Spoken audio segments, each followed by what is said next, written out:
Hey, what's up? Andrew Kramer here, and welcome to another very exciting tutorial in After Effects. Today, we're going to be taking a look at creating some cool stroke effects for some titles, and it should be a lot of fun. Now, we're not blowing anything up or creating energy balls, but if you got to make some, high impact titles, strokes a really cool way to make it pop, make it stand out. And these Vegas lights, you put some lights around something and people just want to go there. That's how, that's the idea behind Las Vegas, actually. In fact, you know how much electricity it takes to light all of the lights in Las Vegas? Well, neither do I, but I'm going to look it up. Maybe later. Maybe I'll find it on a Snapple cap and like a little Snapple fact. That's where I get most of my information. If it's not on the bottom of a beverage cap, then I don't know about it. And if it's not on the bottom of a beverage cap, then it's probably not that important. Anyway, moving on, we're going to create this cool title thing. We're going to be using some various effects, but real quick, you should check out the Video Copilot blog.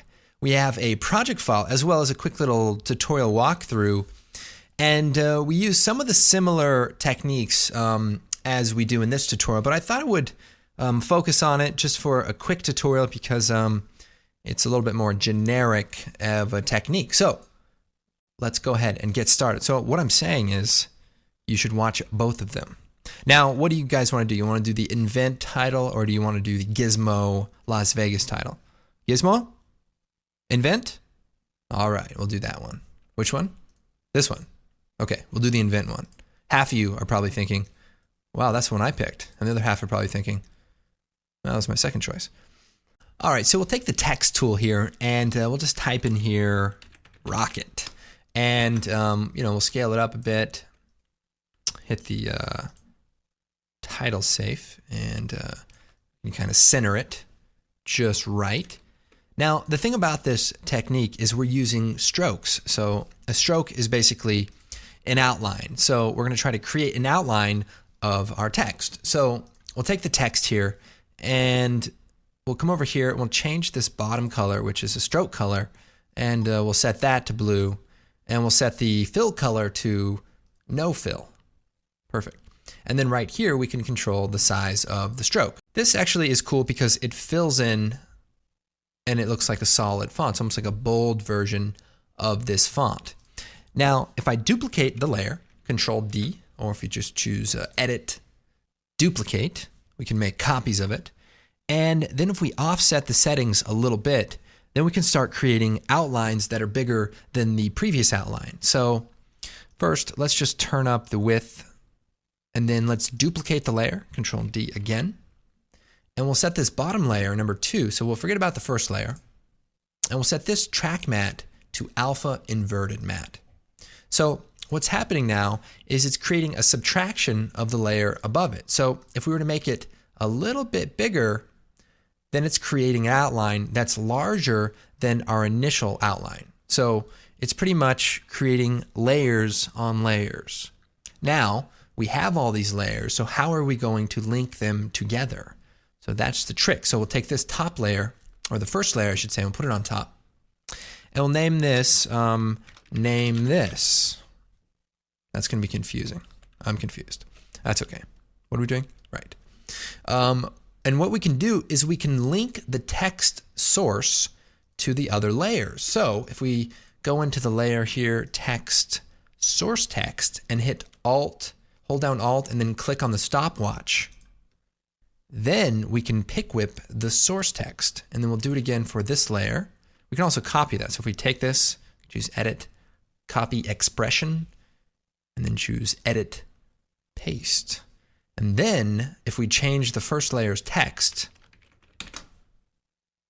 all of the layers are going to update.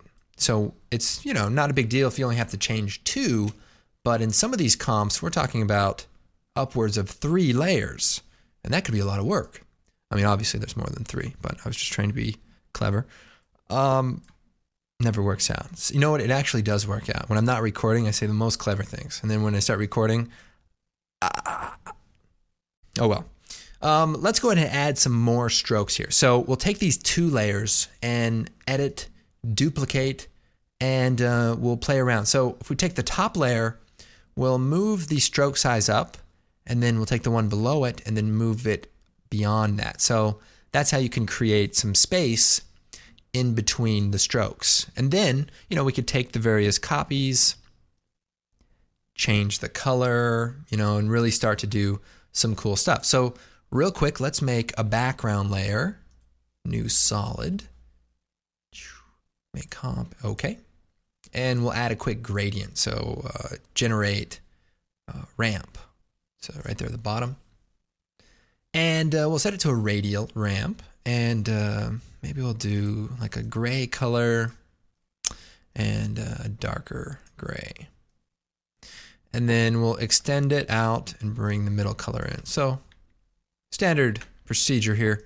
Put this on the bottom, call this background, and we're good to go. So let's make some of these 3D. So I'll hit F4, and we'll just turn on the 3D layer switch for our text layers. And then we'll create a new light, point light, and we'll hit OK. So this will just give our text a little bit more life, so it's not just a flat looking title. All right, so let's go and work on the look of this title. So I'm just going to take our top text and just shut it off for a second. And then we have this blue one, and I might make it a little bit bigger and then bring the inside in just a touch. And then we have this gray one on the outside. Let's push it out a little bit further. And maybe we'll change the color real quick to like a dark green. And then we'll change this color to more of a light yellow, like a greenish color. And maybe bring this one in a little bit. All right, now we'll take another copy of the stroke and Control D, and we'll push this one even further. So we'll make it white, and let's push it out more and just have like a big outline. Now, one of the cool things that you can do in After Effects is adjust layers to tell them whether or not to accept lights. And it can do a really interesting thing. So in this case, I could say, take this white line, hit AA, and say accept lights to off. And so everything else is affected by the light, but the white layer isn't. So it almost makes it look like it's brighter or it's illuminated. So if I go back to this example, we have this top layer, the red gizmo. Let's see, right here. Well, it's set to accept lights, but if I hit AA and set it to off, it almost now looks like it's illuminated, with all of the lights around it. So maybe you're making a neon effect or something like that. So definitely something we're going to be playing around with. So coming on back, we've got the white text. Maybe we'll duplicate this again and do a black version, and also just push that out to the outline. But let's go and duplicate another one here. So we'll just take this, Control D, and maybe we'll scale this one down a little bit. We'll change it to like a light green and thin it in a bit, and also the top one. So almost put like a stroke inside of this one.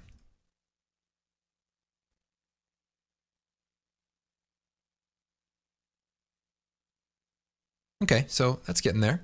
All right, so another quick thing I want to do is create a bit of a shadow. So to do that, we'll just duplicate any one of the layers, and we'll change it to a different color and put it down here on the bottom. And what we want to do is set this one to be black because it's going to be a shadow. So we'll choose Effect, let's see, Radial Blur, and we'll set this to Centered Zoom and turn it up a little bit. And it kind of creates like a streaking effect. And if we move the position really, really high, we can just drag this, then it almost creates a bit of a shadow. So if we shut all this off here, maybe turn up the stroke size. Actually, let's set this to what's fading zoom. Perfect. So that kind of pushes it away from where the source is. So this is starting to look pretty good. Now I'm going to duplicate it because I want to have two shadow layers, and one of them is going to just be a little bit smaller. And then we may even move it down a little bit. And then we'll take the bottom layer and just lower the opacity. And another fun thing you can do is the layers are 3D. So we could take, a couple of the strokes and move them forward on the Z-axis. So as we move these forward, or actually I probably want to bring maybe this one forward. I think you just want to offset various ones. Maybe even take the front text. If it were a different color, we could say bring it forward a bit.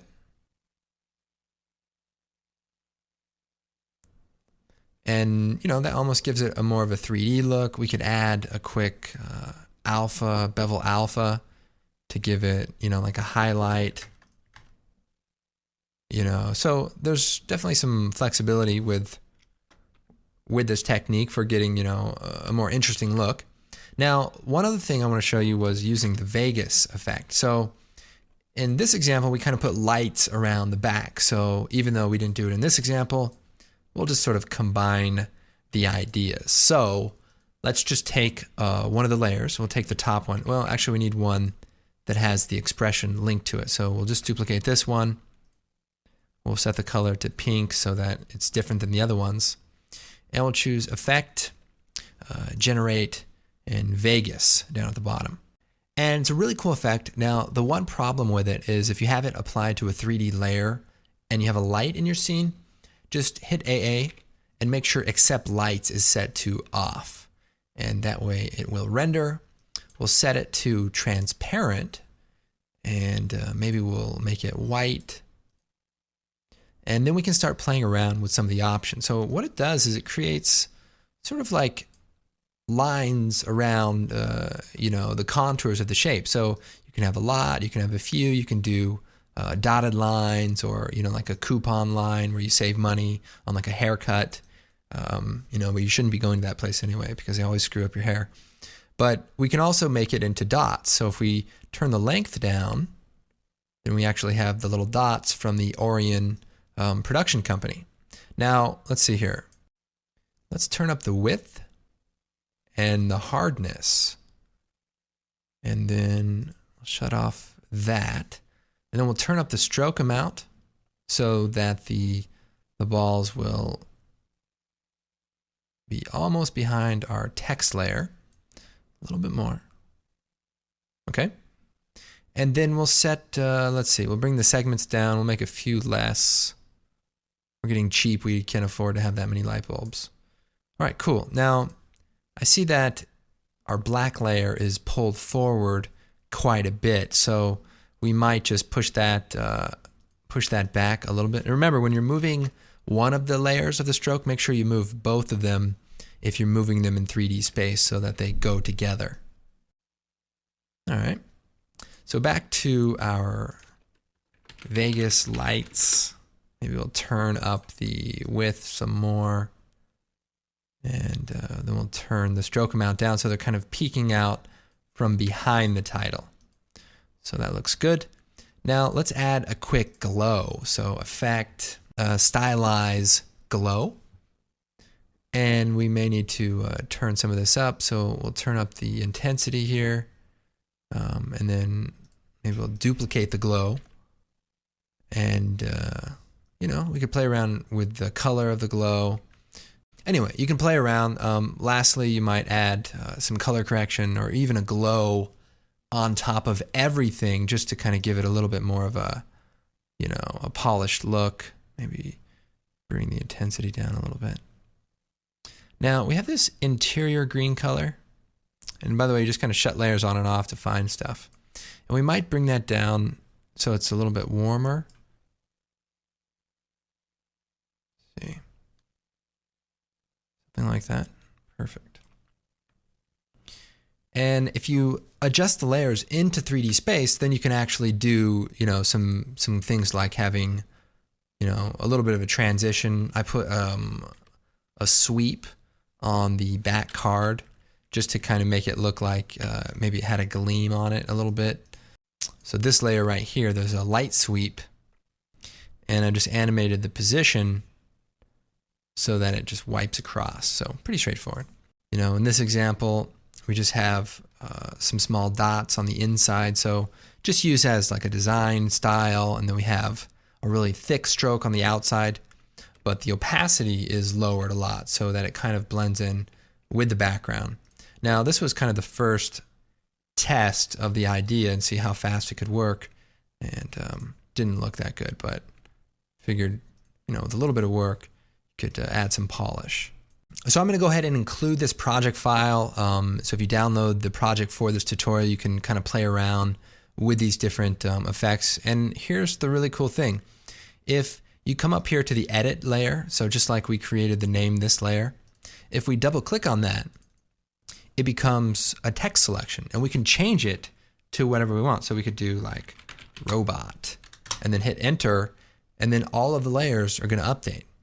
And then what if you want to change the font or anything? Well, for that, we want to make sure we select all of the layers. So if you hold down Shift, select all the layers, and then come over here to your character, you can just change the font, you know, just type in a new font.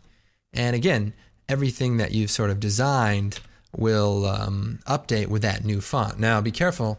You don't want to pick a horrible font that looks really bad. But if you find a cool one, you know, you'll be surprised at, you know, the flexibility of text that actually looks like you spent some time working on it, which clearly we didn't. We spent about 5 minutes. And most of the time I was just telling you about this time I went to this carnival. So just be thinking about how you can work smarter, you know, when you're creating these different types of titles and things where you don't have to spend an enormous amount of time, you know, doing repetitive work, when you can maybe link things together with simple expressions and just the idea of keeping everything synced together like my favorite band. It's just a matter of, you know, doing what it takes. All right, well, I'm Andrew Kramer, and hope you guys enjoyed this. We will see you next time.